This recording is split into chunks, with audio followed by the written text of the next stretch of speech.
Saudara-saudariku terkasih, salam sukacita untuk kita semua. Sudah kita memberi senyum hari ini, Jumat 29 Agustus 2025. Gereja memperingati wafatnya Santo Yohanes Pembaptis, seorang martir. Kita awali permenungan kita dengan tanda kemenangan Kristus dalam nama Bapa dan Putra dan Roh Kudus. Amin. Permenungan kita diambil dari Injil Markus bab 6 ayat 17 sampai 29. Sebab memang Herodeslah yang menyuruh orang menangkap Yohanes dan membelenggunya di penjara berhubung dengan peristiwa Herodias, istri Filipus saudaranya, karena Herodes telah mengambilnya sebagai istri. Karena Yohanes pernah menegur Herodes, "Tidak halal engkau mengambil istri saudaramu." Karena itu, Herodias menaruh dendam pada Yohanes dan bermaksud untuk membunuh dia, tetapi tidak dapat, sebab Herodes segan akan Yohanes, karena ia tahu bahwa Yohanes adalah orang yang benar dan suci, jadi ia melindunginya. Tetapi apabila ia mendengarkan Yohanes, hatinya selalu terombang-ambing, namun ia merasa senang juga mendengarkan dia. Akhirnya tiba juga kesempatan yang baik bagi Herodias, ketika Herodes pada hari ulang tahunnya mengadakan perjamuan untuk pembesar-pembesarnya, perwira-perwiranya, dan orang-orang terkemuka di Galilea. Pada waktu itu, anak perempuan Herodias tampil lalu menari, dan ia menyukakan hati Herodes dan tamu-tamunya.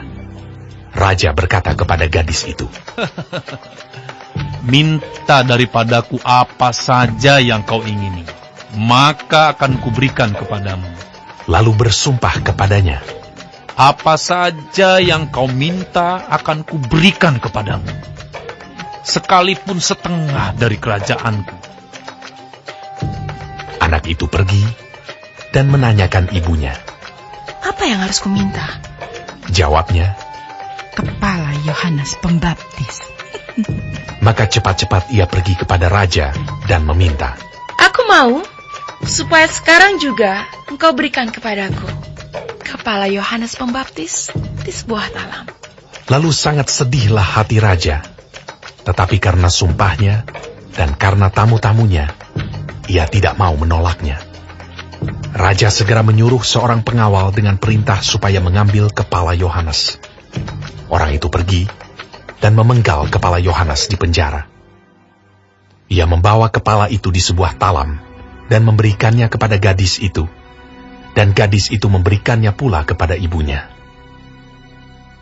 Ketika murid-murid Yohanes mendengar hal itu, mereka datang dan mengambil mayatnya, lalu membaringkannya dalam kuburan. Saudara-saudariku yang terkasih, dalam Injil hari ini bercerita kepada kita dengan sangat jelas tentang pilihan sikap Yohanes Pembaptis yang berani menyuarakan kebenaran. Ia berani menegur Herodes yang mengambil Herodias, istri Filipus saudaranya, menjadi istrinya. Yohanes lantang menyuarakan bahwa tindakan itu tidak benar. Tidak halal engkau mengambil istri saudaramu. Kisah ini sangat tragis, namun syarat makna. Yohanes Pembaptis adalah pribadi yang teguh memegang kebenaran, meski ia tahu bahwa sikapnya itu akan membawa konsekuensi yang berat, yakni kematian. Yohanes tidak takut pada kuasa duniawi. Ia tidak kompromi dengan dosa. Ia berani bersuara soal kebenaran. Bagi Yohanes, kebenaran harus tetap disuarakan. Kebenaran harus tetap ditunjukkan oleh setiap pengikut Yesus.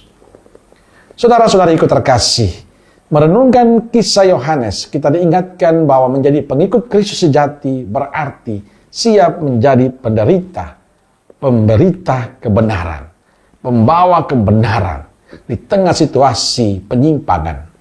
Namun kita juga harus menyadari bahwa menjadi pemberita kebenaran ada harga yang harus dibayar, ada risiko yang harus kita terima. Mungkin kita akan banyak mengalami kehilangan, baik pekerjaan kita, status kita, bahkan diri kita sendiri. Itulah konsekuensi mengikuti Kristus. Tapi percaya kesetiaan kita memperjuangkan kehidupan Kristus dalam kehidupan sekarang ini tidak pernah akan sia-sia. Selalu ada berkat yang kita dapatkan. Tuhan akan mengganjar semuanya itu. Maka tetaplah menjadi murid Yesus yang berani menyuarakan kebenaran. Karena kebenaran akan membawa kita pada kebahagiaan kekal. Jangan pernah takut untuk menyampaikan kebenaran dalam kehidupan kita. Amin.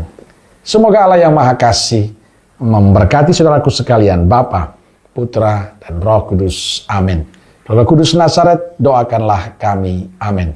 Berkah dalam.